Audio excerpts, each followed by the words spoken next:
Hello, I'm Kamal Santamaria. This is Counting the Cost on Al Jazeera, your weekly look at the world of business and finance. This week, Iran. An economy lumbered with sanctions, but now the nuclear deal which could bring Tehran in from the cold. How will life in Iran change, and when will the money really start to flow again? Also this week, quantitative easing, the act of central banks printing money.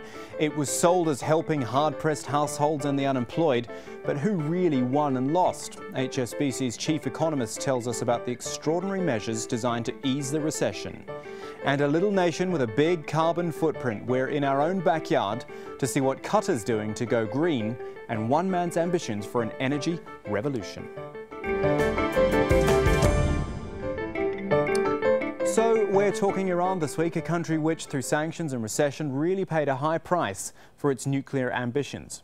But now this deal, which made all the headlines, Iran limits its nuclear program, and some of the world's biggest powers ease their sanctions on the Islamic Republic.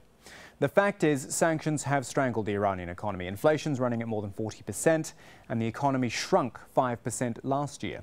But easing the sanctions doesn't necessarily mean things will change. Not anytime soon, anyway. See, the relief is estimated to be worth $7 billion over 6 months. Iran will be able to get its hands on $4.2 billion worth of frozen oil assets. But look at the total frozen assets. It's $100 billion. So this relief doesn't even top 10% of that. What do people think about this in Iran?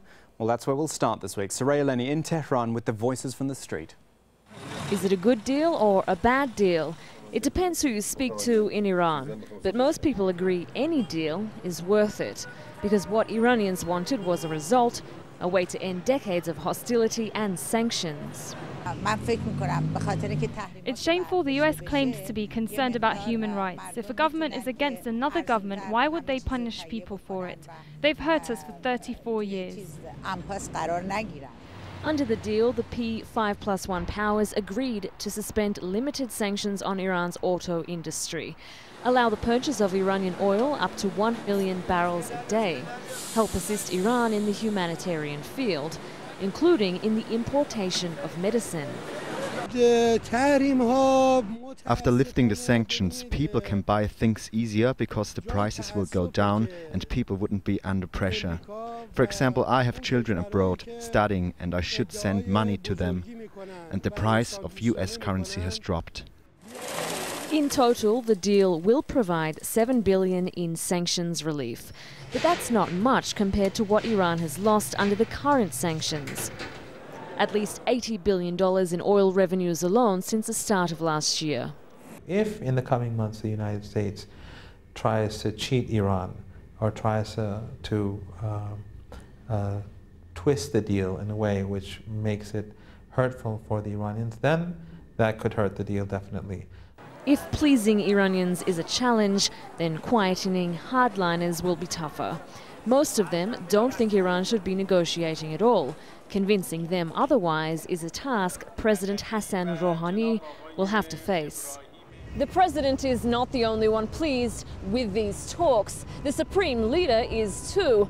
And Ayatollah Ali Khamenei's voice is the most important here when it comes to foreign policy. He's applauded these talks and also Iran's negotiating team. And it also might just be his voice that's the only thing that can silence hardliners and give this deal a chance of succeeding. And you know, it's not just the hardliners who have their doubts. Iran's neighbours, Israel and Saudi Arabia, aren't convinced either. And that's one of the things we want to look at now, the regional impact on things like influence and energy, power. Leila Ben Ali is going to help us with that. She's the Director of Energy at the research group IHS. I wonder, Leila, just first of all, you can give us your view on these sanctions that are being lifted. $7 billion out of a potential, I guess, $100 billion in the end. Will there be any discernible impact somewhere along the line? Well, I mean, it will have some impact at some point. I mean, remember, we are just, the sanctions are not completely lifted. I mean, they are freezing for the time being the further reduction of crude sales for Iran. So for Iran to get back to its pre-sanctions level, I mean, it will take some time. There are a few issues around that. I mean, the first issue is time, actually. Remember, this deal is reversible at any time in the next 6 months. It's temporary and reversible. So we think that it will take Iran some say 3 months to add around 500,000 barrels a day, which is 500,000 barrels a day. And then to get back to the pre-sanctions level of 3.5 to 3.6 million barrels a day of production, that will take probably a year, depending on how the fields would shut down. We're just assuming here that the fields would shut down properly. If we talk about Iran getting back in the game, what has it got to do? What actual work? Is this infrastructure work that it has to do? Was it going to have to really play catch-up because of the time under sanctions? You're right, it's everything. It's all what you mentioned. The first thing to put in place is what is needed to get back to, as I said, the pre-sanctions levels and maintain that. That's the first step. And in that case, I mean, you will have basically two issues. The first one is time, as I mentioned.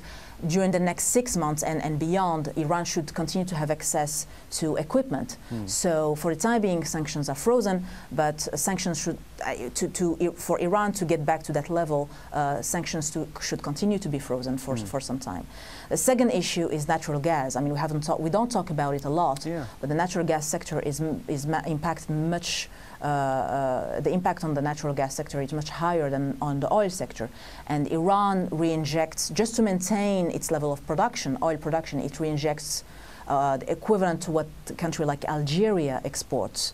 And natural gas, as I said, is a key component of the Iranian energy sector. In the next few years, if Iran wants to go to the 4 million barrels a day that I was talking about, the natural gas sector will be hit. So you will see the impact on some areas in Iran, like the northern areas, which would be freezing in the next winter. So that might create a shortage in the next few years. So all these reasons will make it very difficult for Iran to get back, I would say, to its pre-sanctions levels. The last point is investment. We're talking about money here. I mean, the Iranians, our oil officials, are stating that they need around $100 billion just to revitalize the Iranian energy sector. We're not talking about excess capacity. We're just talking about getting back to normal status. Leila, just one more thought on, and this is moving into the sort of geopolitical side of things rather than just the economics and the energy, but the way that Iran plays into the region with its Sunni neighbours, how might this, again, Iran sort of coming back as an economic force, change those relations? Is there potential for problems there, I guess I'm asking? Right. I mean, it's true that the lack of engagement, at least officially, because there was an official engagement, but at least officially that lack of engagement of the GCC countries has been perceived as a problem, has been perceived as a great concern for these countries, that Iran might be back on the regional and global scene as an economic powerhouse and as an energy powerhouse. But at the same time, allow me to insist again, we are talking about an interim agreement, a limited agreement, a reversible agreement. So between now and then, I mean, whether this agreement would question, I would say, let's get to the facts, 70 years of American and Saudi relationships, and let's not forget about 35 years of mutual suspicion between Iran and its neighbors and the international community.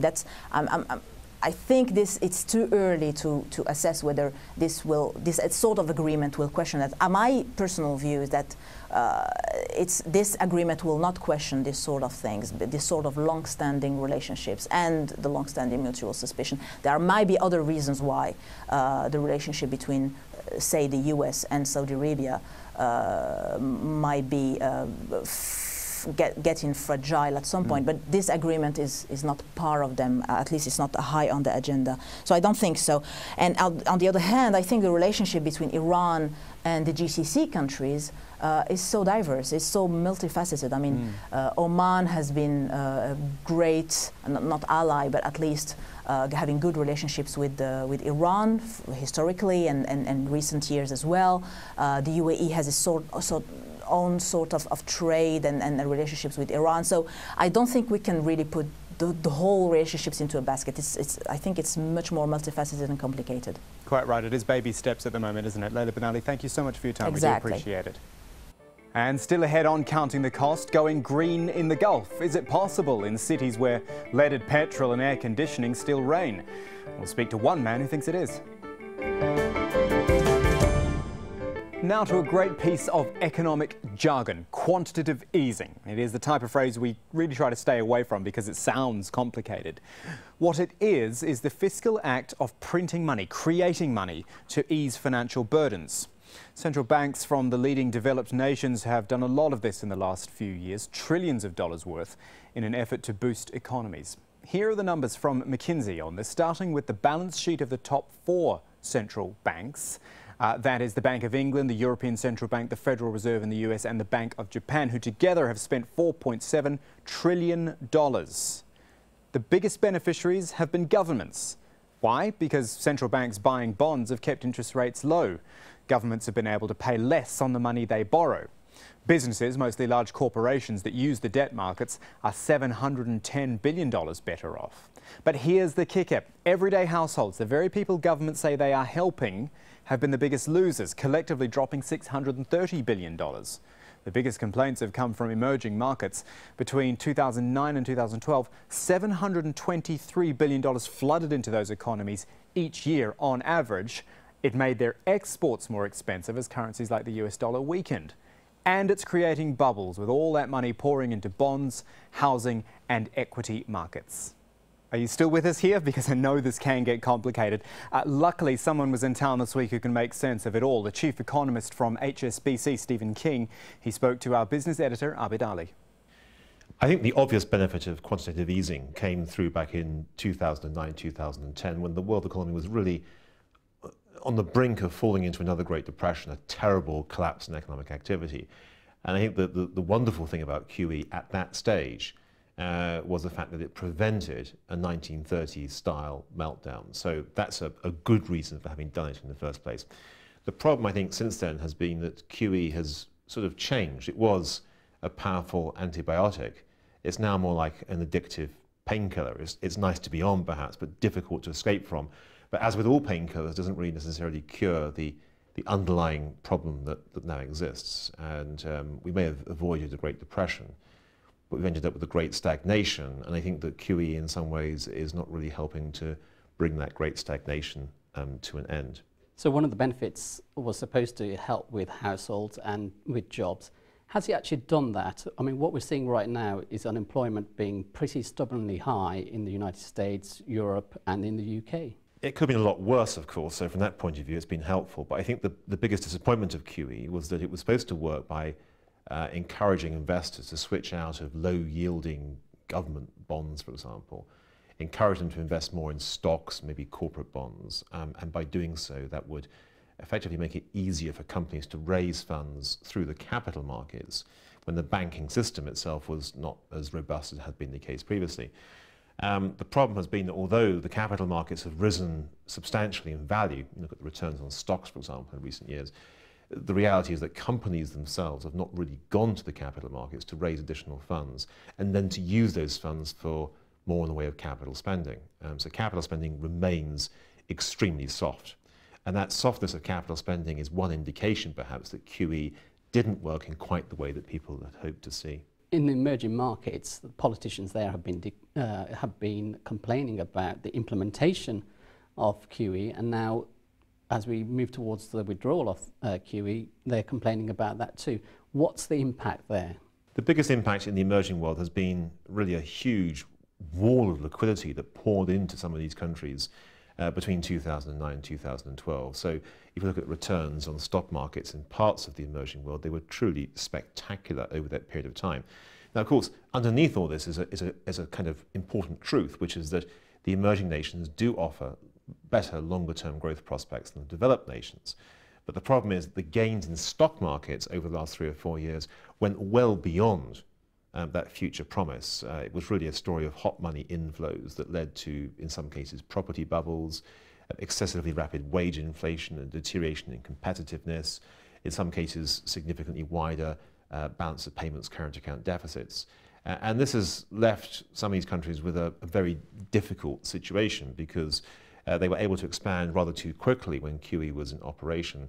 But as soon as there was a hint of tapering coming through earlier this year, then the liquidity dried up very, very quickly, the hot money went elsewhere, and countries are suddenly faced with much lower growth rates, but at the same time very large financing requirements to support their balance of payments positions. And that's led to turmoil in currency markets, significantly higher interest rates in some cases, and certainly pressure for economies to slow quite significantly over the next year or two. Let's say the Western central banks in particular have spent something in the region of $4.7 trillion expanding their balance sheets. How far can a central bank go in expanding its balance sheet, and who's liable for those debts in the end? Well, a central bank in theory could carry on expanding its balance sheet almost on an infinite basis, because central banks, unlike normal banks, can't really under any circumstances go bust. They can just carry on printing money to stop themselves from going bust. But the very long-term consequences of printing money like this, first of all, might be the possibility, however remote it seems today, but the possibility eventually of maybe higher inflation as a consequence of people losing faith in the central banks themselves. Secondly, the possibility of greater political interference. There's no doubt that governments themselves worry about the fact that central banks are expanding their balance sheets continuously.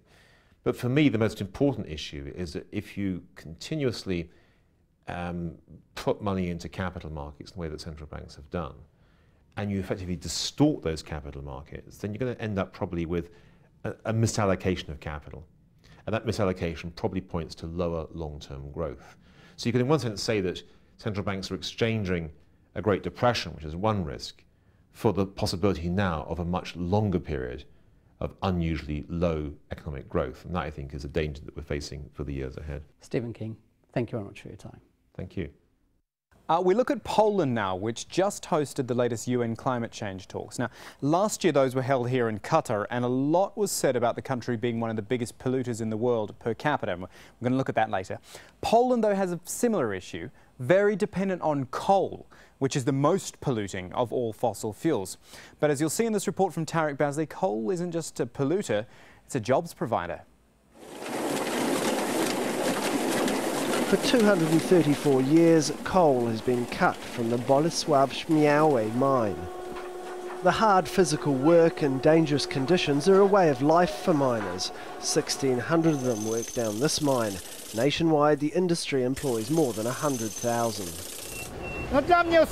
For me personally, coal is my life. I came here to mine coal. I have worked all my life as a miner. I have raised and educated my kids here. Coal is everything to me. The burning of coal generates 90% of Poland's electricity. It's a dependency the government's hoping to change, but they admit it will take time. It's here, 500 metres below the surface. You get a sense of the scale of Poland's mine reserve. There's 450 million tonnes of coal in this mine alone. Poland's reserves are many times that size and are likely to power this country for many hundreds of years to come. Poland produces 1% of all global greenhouse gas emissions, but the government and the head of the country's largest coal company says it's played its part in reducing those emissions by meeting its targets under the Kyoto Protocol. Poland meets all the targets set by the European Union relating to environmental protection. Our company works on improving the efficiency and quality of the coal mined here, and in that sense we are contributing to lowering pollution. We don't see European emissions targets as any threat to the company, as the country's energy mix will be based on coal for many more years. The Polish government also came under pressure for organising a coal industry summit here at the Ministry of Economy in central Warsaw, while the UN climate talks were taking place just blocks away. We know that it causes enormous harm to human health, to the environment, to the climate and to the local communities all around the country. So you cannot say it's cheap, you cannot say it's clean, because that's a myth. 40% of the world's electricity comes from the burning of coal. The International Energy Agency says this will continue for at least the next 20 years, and the demand for coal is likely to outstrip renewables for the foreseeable future. As long as coal remains at the heart of Poland's energy needs, the efforts of these men will still be needed to bring it to the surface. So you see there an example of old technology being updated and refreshed. Now, once Tarek got himself out of that coal mine and back to Doha, we sent him out on another mission, solar energy. Because let's face it, we've got a lot of sun here in Qatar. Tarek went to meet Omran Al-Kuwaiti, a young Qatari entrepreneur who runs the country's biggest solar energy farm.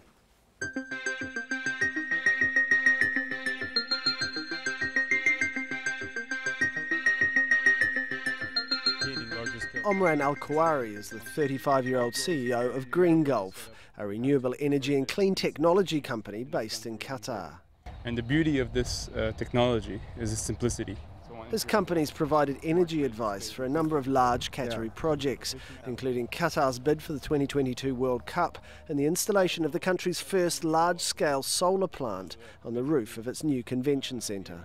10 years ago, not even, maybe 4 years ago, in some circles, mentioning renewable energy, you would be shot down. You said, why are you investing in the demise, in our demise? You're accelerating the competition. Well, actually, I think that thinking has evolved purely because of the economics have evolved, and now it's a different issue. It's a question of being smart with your energy mix and being intelligent with your exports and managing your resources from a macro perspective. The company's testing a range of technologies, among them this mirror-based concentrated solar plant. You have small mirrors that focus the sunlight into absorber tubes that have fluids that then heat, and you can use that steam to generate turbines. This is a great application for desalination or for solar cooling, for example. This is what you find these are for. And these mirrors, they're just simple glass mirrors? Simple glass mirrors, of course, they're treated to be able to basically handle the high temperatures, and they can live for 15, 20 years. They tilt? They tilt, they follow, absolutely. They follow, they track the sunlight to get the maximum exposure to the sun and get the highest heat. It goes up to over 200 degrees Celsius, the highest point in the midday. Solar energy, of course, is directly correlated to the amount of sun you have. But there's also challenges in this region. There's a lot of dust, there's high heat, there's humidity, and these are challenges that need to be overcome technically. Dust, for example, is a big variable for us in performance here. As you can see from these panels, these are dusty. What we have here is a variety of different setups where we wash them in different cycles. We wash them sometimes with water, sometimes a dry wash, sometimes using different polymers, see the impact, and we compare and see what the actual impact is, what the costs are of washing, and so on. What we've been seeing so far is that the dust is an issue, but in certain technologies, not as much of an issue as we expected it to be. What happens if you don't clean these panels? Have you looked at that? Because I mean, there's a lot of labour involved in cleaning them. Absolutely, there's labour and potentially water, depending on technologies. But we've actually tested certain scenarios where we haven't washed at all. And what we've seen, yes, there is a decrease, but then that decrease is predictable and it's plateaus in certain extent. Therefore, that allows you to model that in economics, and you can then understand the pros and cons of washing, not washing, and the economic benefits of taking care of that dust and how you would manage that. Solar is what we call the low-hanging fruit. Solar energy has been around for centuries and being used in different ways for solar heating, for water heating, and so on. Now, I think is the time to really focus on solar energy. We don't see many of these on the road here. But his interest in green technology goes beyond power generation. The company's looking at whether electric buses would be viable in Qatar and has brought one of the first fully electric Tesla Model S sports sedans to the Gulf. So the beauty of electric cars in general is that, well, they obviously run on large batteries, and therefore you have a lot of space where you typically would have the engine. And in a lot of ways also increases the safety. So as you can see here, there's absolutely nothing where the engine would be. The batteries in the engine are stored under the vehicle. Al-Khawari says the solar technology he's working on is a modern extension of an ancient green ethic, a long-standing connection between the people of the Gulf and their resources. Very difficult for someone my age, I'm 35, to understand the development that's happened in my lifetime in this region. I hear stories from my father, my grandfather, before he passed away, about how they used to live, and it's unbelievable to me, the development that has taken place. Even in the last 10 years, 15 years, we were talking about earlier, development in Qatar alone. So yes, of course, when you develop that fast, and there are going to be some changes in society. But if you really look at our history and our culture, we have very little fresh water, we have very little natural resources that we can depend on, and it is in our history to be able to extract as much as possible from resources. So this is why if you talk to the older generation, you see they understand what you're trying to do, and you see a lot of the advocates in sustainability actually older generation. And you see my generation and the younger generation now a new appreciation for this. And that is our show for this week, but there's more for you online at aljazeera.com/programs. That's where you can link on to the Counting the Cost page for this and all of our previous episodes. You can get in touch as well, either tweet me at KamalAJE, our business editor at Abid Oliver Ali, or drop us an email. countingthecost@aljazeera.net is the address. But that is it for this edition of Counting the Cost. I'm Kamal Santa Maria from the whole team. Thanks for joining us. The news on Al Jazeera is next.